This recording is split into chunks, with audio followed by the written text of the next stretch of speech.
Ayan, i-slice natin ng maliliit yung mga dahon.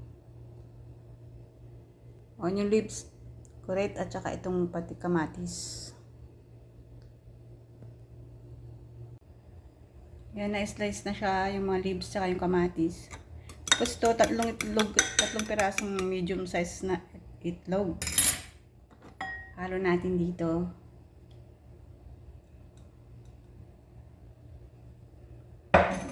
At tigkakalahating kutsarita ng cumin powder, paminta,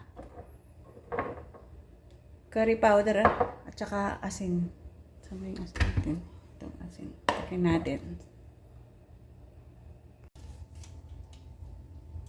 Tapos itong wrapper ng mutabak.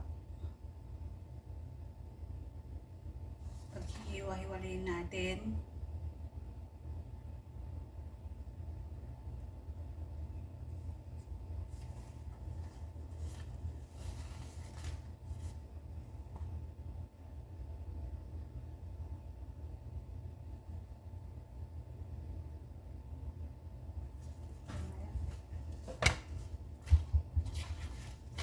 Ang style kasi nito, ibabalot natin yung timpla nating ano kanina.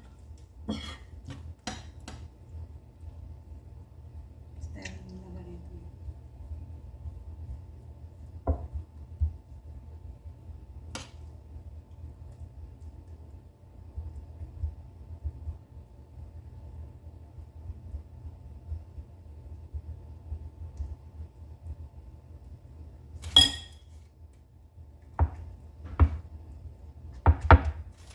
Yan. Tapos mamaya ipiprito natin.